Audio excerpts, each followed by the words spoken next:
Assalamualaikum warahmatullahi wabarakatuh. Halo anak-anak ibu semua, bagaimana kabarnya? Harapannya kita semua selalu dalam keadaan sehat dan tentunya selalu dalam perlindungan dan pertolongan Allah Subhanahu wa taala.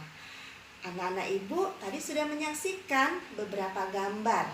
Nah, apa kaitan gambar yang sudah anak-anak ibu saksikan tadi? Ya, tentunya anak-anak ibu pernah mendengar pelanggaran hukum. Kali ini kita akan membahas poin C dari bab 2, yaitu tentang dinamika pelanggaran hukum. Apa yang menjadi tujuan pembelajaran kita pada kali ini? Yang pertama, siswa dapat mengidentifikasikan berbagai kasus pelanggaran hukum dalam berbagai lingkungan kehidupan sehari-hari. Yang kedua, siswa dapat menyebutkan sanksi atas pelanggaran hukum dalam berbagai kehidupan sehari-hari. Apa sebenarnya pelanggaran hukum itu? Nah, tentu ini menjadi pertanyaan bagi kita. Pelanggaran hukum atau disebut juga perbuatan melawan hukum adalah tindakan seseorang yang tidak sesuai atau bertentangan dengan aturan-aturan yang berlaku. Atau dengan kata lain, pelanggaran hukum merupakan pengingkaran terhadap kewajiban-kewajiban yang telah ditetapkan oleh peraturan atau hukum yang berlaku. Misalnya, beberapa kasus seperti pembunuhan atau perampokan atau pencemaran nama baik, itu semua merupakan pengingkaran terhadap kewajiban untuk menghormati hak hidup orang lain. Lantas, apa yang menyebabkan seseorang melakukan pelanggaran hukum? Ada dua hal yang menyebabkan seseorang melakukan pelanggaran hukum. Pelanggaran hukum disebabkan bisa saja si pelanggar sudah menganggap bahwa pelanggaran hukum itu sebuah kebiasaan. Itu yang pertama. Yang kedua, hukum yang berlaku sudah tidak sesuai lagi dengan tuntutan kehidupan sehingga sudah dianggap tidak mengapa jika dilakukan. Nah, saat ini kita sering melihat berbagai pelanggaran hukum terjadi di negara ini. Hampir setiap hari kita mendapatkan informasi mengenai terjadinya tindakan melawan baik yang dilakukan oleh masyarakat ataupun oleh aparat penegak hukum sendiri. Nah, berikut ada beberapa contoh perilaku yang bertentangan dengan aturan yang dilakukan di dalam berbagai lingkungan. Misalnya, yang pertama, di dalam lingkungan keluarga. Apa sih perbuatan-perbuatan yang dianggap sebagai tindakan yang melanggar hukum? Nah, di dalam keluarga kita bisa melihat ada beberapa contoh perbuatan yang melanggar hukum. Yang pertama, mengabaikan perintah orang tua. Kemudian yang kedua, mengganggu kakak atau adik yang sedang belajar. Nah, yang ketiga, ibadah tidak tepat waktu. Yang keempat, menonton tayangan yang tidak boleh ditonton oleh anak-anak. Kemudian yang kelima, menonton TV sampai larut malam. Dan yang keenam, bangun kesiangan. Dan ini secara tidak sadar mungkin anak-anak ibu sering melakukannya. Dan hati-hati, itu termasuk kepada pelanggaran hukum. Nah, langsung kepada contoh yang berikutnya dalam lingkungan sekolah. Apa sih contoh perbuatan yang melanggar hukum? Nah, yang pertama, menyontek ketika ulangan. Ayo, siapa yang sering melakukan ini? Hati-hati, kamu sudah melakukan pelanggaran hukum. Itu yang pertama. Yang kedua, datang ke sekolah terlambat. Yang ketiga, bolos mengikuti pelajaran. Yang keempat, tidak memperhatikan penjelasan guru. Dan contoh yang terakhir, pelanggaran di dalam lingkungan sekolah, itu berpakaian tidak rapi dan tidak sesuai dengan apa yang sudah ditentukan oleh sekolah dalam aturan berpakaian. Nah, itu contoh di dalam lingkungan sekolah yang merupakan pelanggaran hukum. Lantas contoh lain di dalam lingkungan masyarakat. Apa contohnya? Ya, yang pertama, mangkir ya tidak melaksanakan tugas ronda malam. Itu yang pertama. Yang kedua, tidak mengikuti kerja bakti dengan alasan tidak jelas. Yang ketiga, main hakim sendiri. Contoh berikutnya, mengkonsumsi obat-obatan terlarang. Nah, selanjutnya melakukan tindakan-tindakan diskriminasi kepada orang lain. Ini tidak boleh ya. Kemudian yang berikutnya, melakukan perjudian. Dan contoh yang lain, membuang sampah sembarangan. Yuk sama-sama kita introspeksi, apakah kita sering melakukan hal tersebut? Nah, ya. Kemudian contoh yang lain dalam kehidupan yang lebih besar skalanya terkait dengan pelanggaran hukum, yaitu di dalam lingkungan berbangsa dan bernegara. Apa sih contoh perbuatan yang dianggap melanggar hukum? Ya, ada beberapa contoh. Yang pertama, tidak memiliki KTP atau kartu tanda penduduk. Yang kedua, tidak mematuhi rambu-rambu lalu lintas. Yang ketiga, melakukan tindak pidana seperti pembunuhan, perampokan, penggelapan, pengedaran uang palsu, atau mungkin pembajakan karya orang lain, dan masih banyak contoh perbuatan pidana lainnya. Kemudian contoh pelanggaran yang berikutnya di dalam kehidupan berbangsa dan bernegara, yaitu melakukan aksi teror terhadap alat-alat kelengkapan negara. Kemudian contoh berikutnya, tidak berpartisipasi pada kegiatan pemilihan umum. Sebentar lagi kita akan mengadakan pilkada ya. Yuk sama-sama kita berpartisipasi bagi yang sudah sesuai dengan syarat pemilihan umum. Kemudian contoh yang berikutnya termasuk pelanggaran hukum dalam kehidupan berbangsa dan bernegara, yaitu merusak fasilitas negara dengan sengaja. Nah, itu tadi beberapa contoh di dalam kehidupan keluarga, dalam kehidupan sekolah, dalam kehidupan masyarakat, dan dalam kehidupan berbangsa dan bernegara. Itu contoh-contoh pelanggaran hukum. Lantas apa sih atau macam-macam sanksi apa sih yang bisa diperoleh bagi pelaku pelanggaran hukum ini? Ya, sanksi terhadap pelanggaran hukum itu amat banyak ya, banyak ragamnya. Sifat dan jenisnya sanksi dari setiap norma atau hukum itu berbeda satu sama lain. Akan tetapi dari segi tujuannya sama, yaitu untuk mewujudkan ketertiban dalam masyarakat.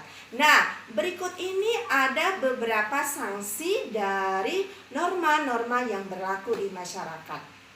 Ya, seperti yang kita ketahui, di dalam kehidupan kita itu ada beberapa norma. Yang pertama ada norma agama, kemudian ada norma kesusilaan, kemudian ada norma kesopanan, ya, dan kemudian ada norma satu lagi, norma hukum, ya. Nah, perlu kita cermati di dalam norma hukum ada istilah tegas dan nyata. Apa sih maksudnya?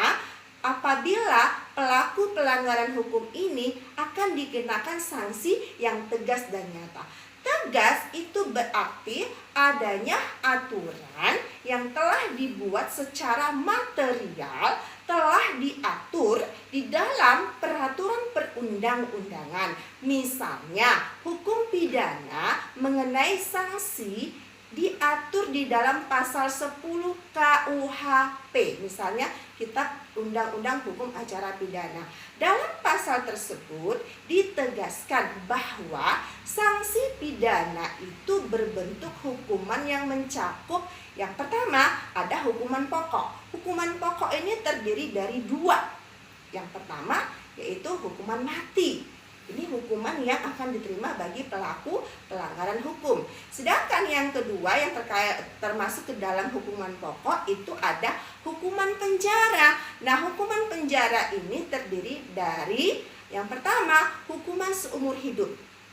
Dan yang kedua hukuman sementara. Bagaimana yang dikatakan hukuman sementara? Hukuman sementara waktu ini setinggi-tingginya 20 tahun dan sekurang-kurangnya 1 tahun kurungan penjara. Nah, kemudian itu tadi pengertian tegas. Sekarang kita masuk kepada pengertian nyata dalam sanksi pelanggaran norma hukum. Nyata berarti adanya aturan yang secara material telah ditetapkan sebagai kadar hukum berdasarkan perbuatan yang dilanggar. Contoh pada pasal 338 KUHP disebutkan dalam pasal tersebut, barang siapa sengaja merampas nyawa orang lain diancam karena pembunuhan dengan pidana penjara paling lama 15 tahun lamanya. Itu bunyi pasal 338 KUHP terkait dengan yang pernyataan hukuman, sanksi hukuman nyata. Kemudian sanksi hukum diberikan negara melalui lembaga-lembaga peradilan. Ini sudah kita bahas pada minggu yang lalu ya.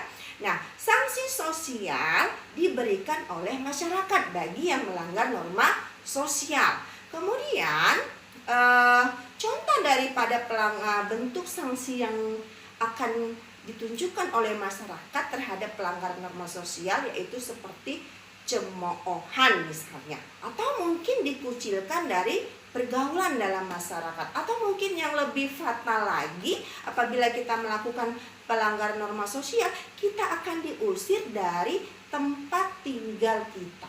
Nah, itu dia. Nah, selanjutnya, jika sanksi hukum tidak mampu mencegah orang dari perbuatan melanggar hukum, apakah ada sanksi lain? Ya, ada satu jenis sanksi lain, yaitu sanksi psikologis. Sanksi psikologis dirasakan dalam batin kita sendiri. Jika seseorang melakukan pelanggaran terhadap peraturan, tentu saja di dalam batinnya, suara hati kecilnya, ia akan merasa bersalah selama hidupnya.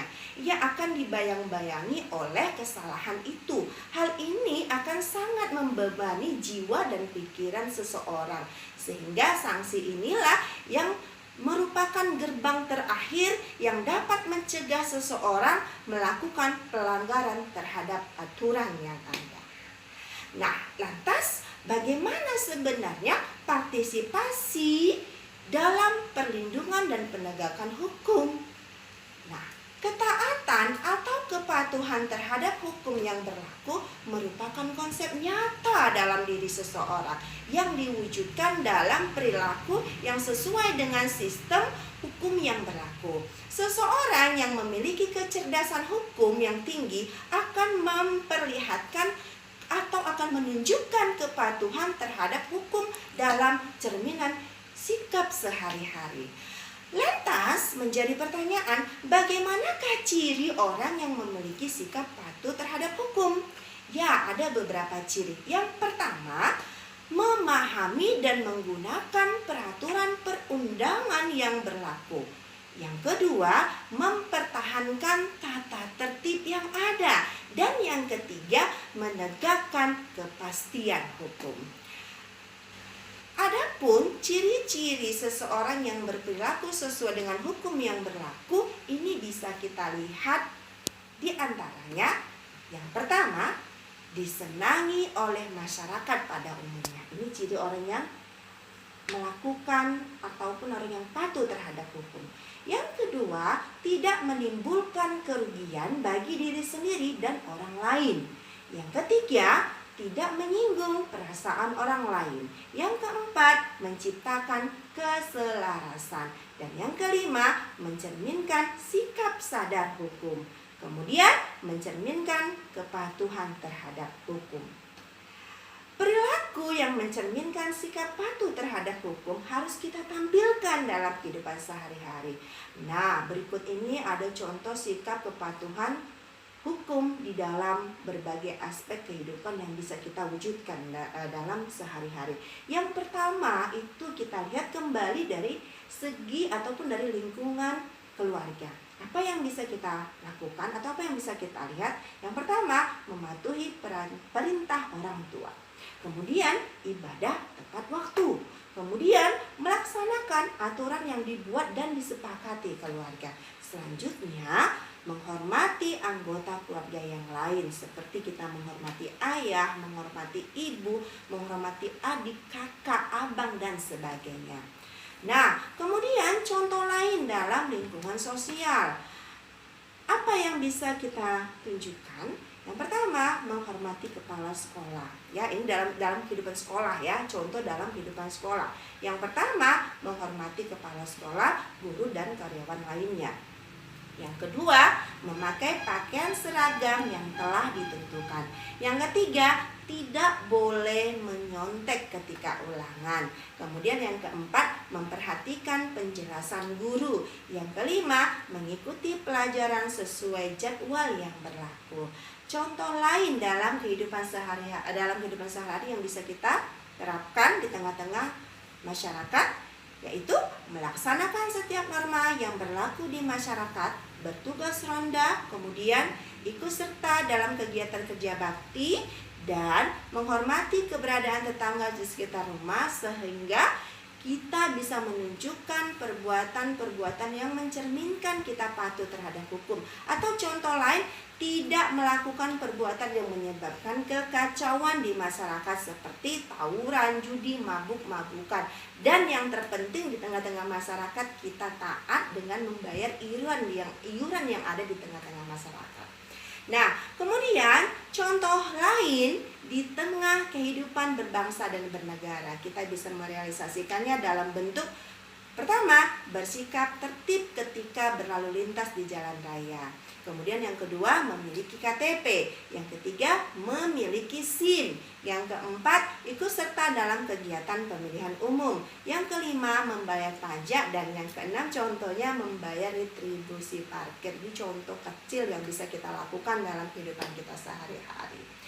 Nah, anak-anak ibu sekalian, apa yang menjadi kesimpulan pembahasan kita pada kali ini? Ya, kesimpulannya,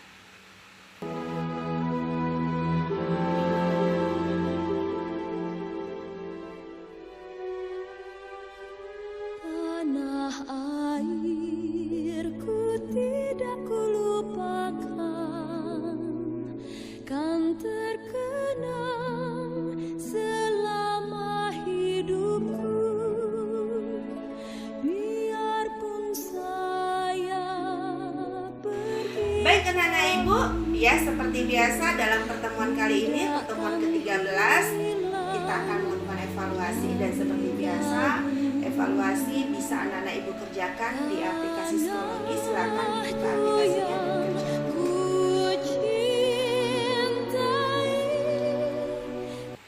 Demikianlah pertemuan kita pada kali ini. Mudah-mudahan anak-anak ibu bisa memahami materi dengan baik. Dan tentunya jangan lupa selalu patuhi protokol kesehatan, ya, selalu mencuci tangan, memakai masker, dan social distancing. Mudah-mudahan kita selalu dalam perlindungan dan pertolongan Allah Subhanahu wa taala. Cukup sekian, salam sehat. Assalamualaikum warahmatullahi wabarakatuh.